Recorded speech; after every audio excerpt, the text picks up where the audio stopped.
안녕하세요. 장기 투자하는 바더 장토빠입니다. 소문만 무성하던 삼성과 테슬라의 3조 원대 비밀 동맹이 현실이 됐습니다. 그런데 이게 다가 아닙니다. 일론 머스크가 테슬라 주주들에게만 몰래 안겨준 우주급 보너스가 숨겨져 있다는 사실 알고 계신가요? 오늘 영상 보시면 삼성과의 초대형 호재부터 스페이스X 지분까지 챙겨가는 테슬라의 소름 돋는 또 일론 머스크의 큰 그림을 전부 확인하실 수 있을 거예요. 본격적인 시작에 앞서 구독과 좋아요, 알림 설정이 영상을 만들 수 있는 가장 큰 원동력입니다. 바로 시작해 볼게요.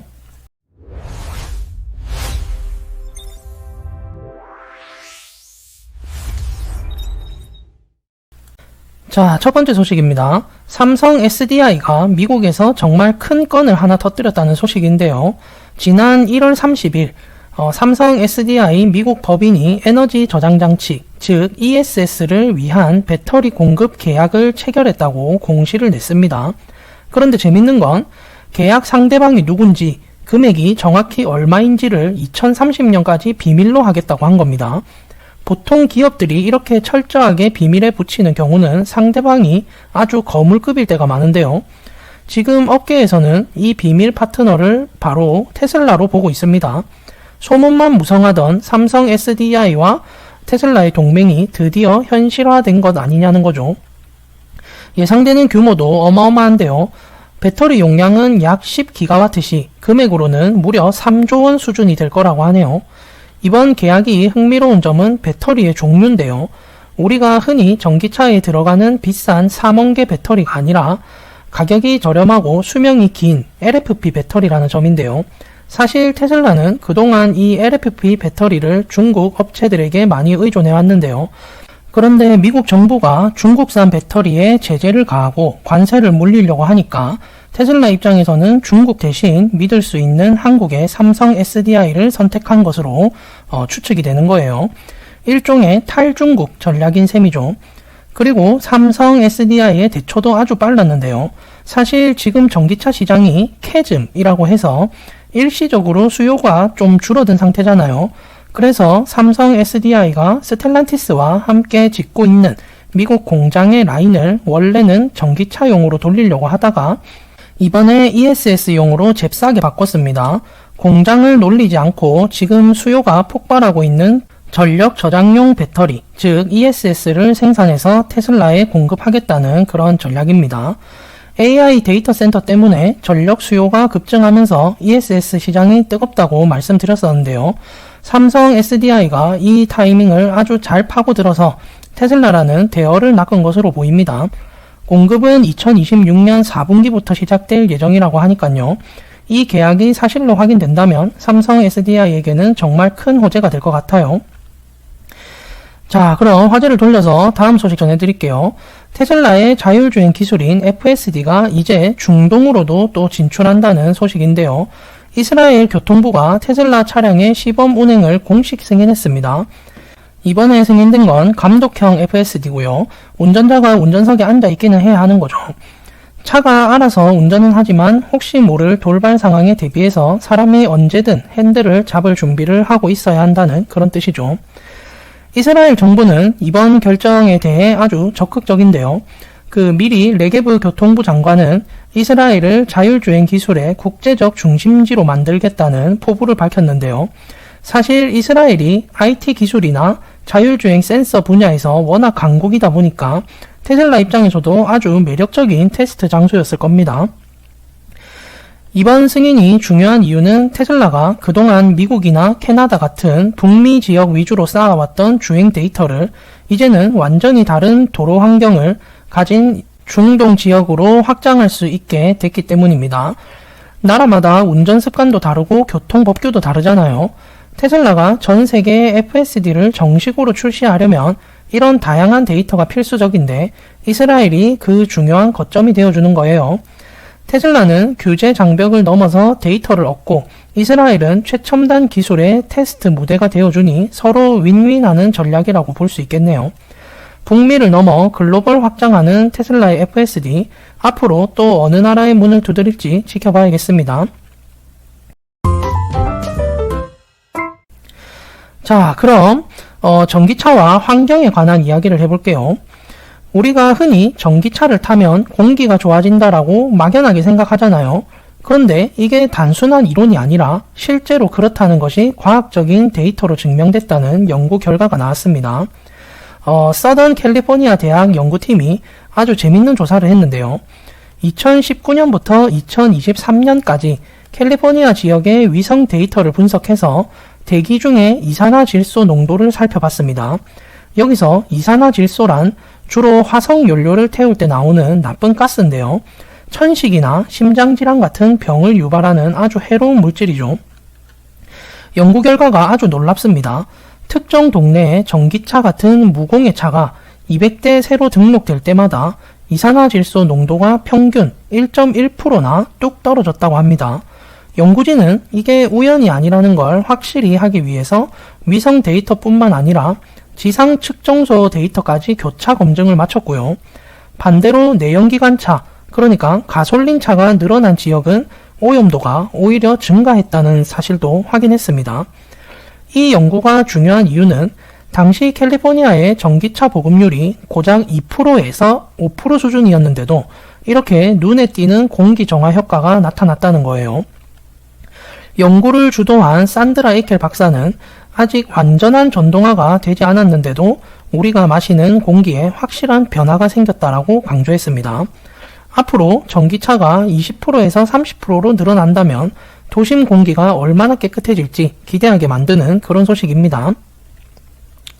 자, 그럼 화제를 돌려서 스페이스X가 또 한 번 우주 산업의 판도를 뒤흔들 준비를 하고 있는데요. 바로 다음 달이죠.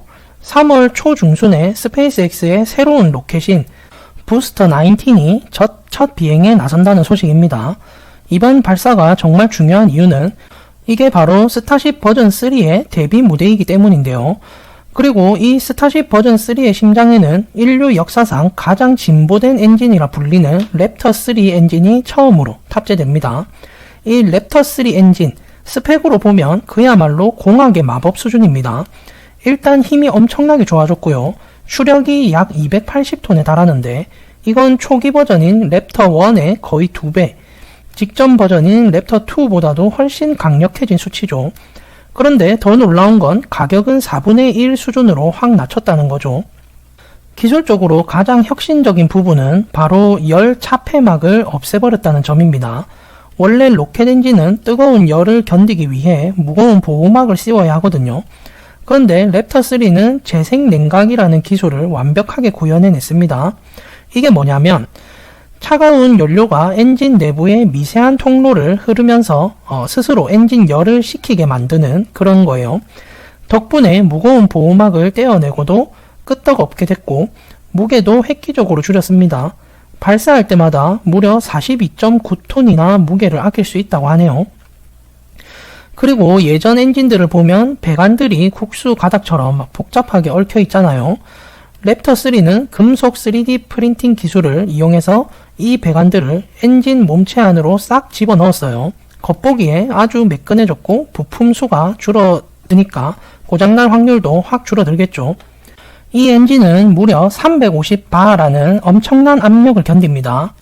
여기서 말하는 바는 압력의 단위입니다. 이게 어느 정도냐면 심해 3500m 물속에서의 압력과 맞먹는 수준이라고 해요. 이런 괴물 같은 성능의 엔진을 달고 나오는 스타쉽 버전 3가 과연 3월 비행에서 어떤 모습을 보여줄지 전 세계의 이목이 지금 집중되고 있어요. 자, 그럼 여러분, 테슬라와 일론 머스크가 그리는 아주 거대한 미래에 대해 한번 깊게 생각해보고 갈 필요가 있을 것 같은데요. 먼저 여러분은 테슬라의 자율주행하면 뭐가 먼저 떠오르시나요? 보통은 운전할 때 손 놓고 편하게 가는 그런 기술을 생각하시겠죠. 근데 사실 이 자율주행의 진짜 목표는 에너지와 자원의 혁명에 있다고 생각을 합니다. 자, 한번 생각해보세요. 우리가 비싼 돈 주고 산 자동차, 하루 24시간 중에 실제로 도로 위를 달리는 시간이 얼마나 될까요? 고작 10%도 될까 말까 할 것 같아요. 나머지 90% 이상의 시간은 주차장에 덩그러니 세워져 있겠죠. 이게 엄청난 자원 낭비라는 거예요. 테슬라가 말하는 완전 자율주행, 즉 로봇택시가 도입되면 이 판도가 완전히 뒤집히게 될 건데, 차가 주차장에 서 있는 게 아니라 승객을 내려주고 바로 다음 승객을 태우러 가면서 하루 종일 도로 위를 누비게 되니까요. 이렇게 되면 차 한 대가 지금의 승용차 10대 이상의 몫을 해내게 됩니다. 결국 사회 전체적으로 보면 필요한 자동차의 총 대수가 줄어듭니다. 차를 덜 만들어도 되니 철강이나 배터리 같은 자원도 아끼고 제조할 때 나오는 탄소 배출도 획기적으로 줄일 수 있겠죠. 이게 진정한 의미의 친환경이자 지속 가능성이라고 생각을 합니다. 그리고 또 하나 재밌는 변화가 생기는데요. 지금 도시 땅의 무려 25%가 주차장으로 쓰이고 있다는 사실 알고 계셨나요? 자율주행 시대가 오면 이 흉물스러운 주차장들이 필요 없게 됩니다. 그 공간이 공원이 되고 집이 되면서 도시의 풍경 자체가 완전히 바뀌는 거죠. 그래서 일론 머스크가 모델 S나 모델 X 같은 고가의 차량은 이제 틈새 상품이라고 말하는 겁니다. 테슬라의 진짜 미래는 차를 많이 파는 게 아니라 자율주행과 로봇, 그리고 에너지를 하나로 묶어서 세상을 효율적으로 돌리는 시스템을 만드는 데 있다는 점 꼭 기억하셨으면 좋겠어요. 자, 그럼 우주를 연관지어서 또 생각해 볼까요? 최근 일론 머스크의 우주기업 스페이스X와 인공지능 기업인 xAI가 합병을 논의 중이라는 뜨거운 소식이 있었죠. 이 뉴스의 이면에는 테슬라 주주들이라면 무릎을 탁 칠만한 아주 정교한 큰 그림이 숨겨져 있습니다. 사실 이 합병 소식이 나오기 직전인 지난 1월 16일 테슬라가 아주 조용히 xAI에 20억 달러, 우리 돈으로 약 2조 7천억 원을 투자했습니다. 상장 전 지분을 미리 확보해 둔 건데요. 이게 정말 기막힌 신의 한 수였어요. 왜냐하면 테슬라가 xAI에 투자를 해놓은 상태에서 xAI가 스페이스X랑 합쳐지면 어떻게 될까요?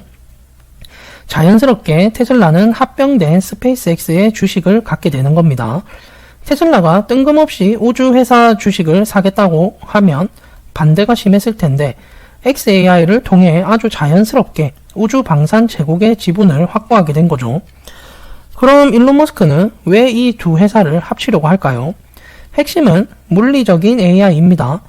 테슬라의 자율주행 기술 원리를 생각해 보세요. 카메라로 도로를 보고 상황을 예측해서 핸들을 꺾습니다. 이걸 우주 국방으로 가져가면 골든돔 프로젝트가 되는데요.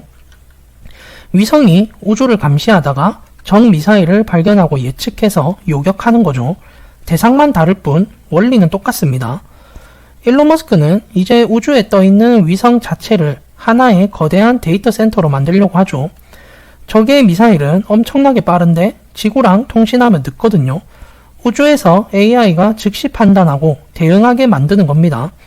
여기에 들어가는 소프트웨어가 xAI의 기술이고 하드웨어가 스페이스X의 위성인 셈이죠. 결국 이 거대한 흐름 속에서 테슬라 주식은 스페이스X와 xAI의 성장에 투자할 수 있는 유일한 통로가 되고 있습니다. 스페이스X에 직접 투자하고 싶어도 비상장이라서 투자를 못하죠. 근데 테슬라가 xAI를 사고 xAI가 스페이스X와 합병되면 결국 테슬라를 통해 스페이스X 지분을 간접 소유하는 셈이 될 수 있다는 거예요. 일론 머스크가 테슬라, 스페이스X, xAI를 모두 연결하는 큰 그림을 그리고 있다는 사실, 우리 주주님들은 놓치지 말고 꼭 체크하셔야겠습니다. 자, 오늘 제가 준비한 소식은 여기까지고요. 오늘 소식에 대해 구독자님들은 어떤 생각이 드셨는지 자유롭게 댓글로 남겨주시면 함께 이야기 나눠보겠습니다. 이상으로 저는 장기 투자하는 빠더 장투빠였습니다. 감사합니다.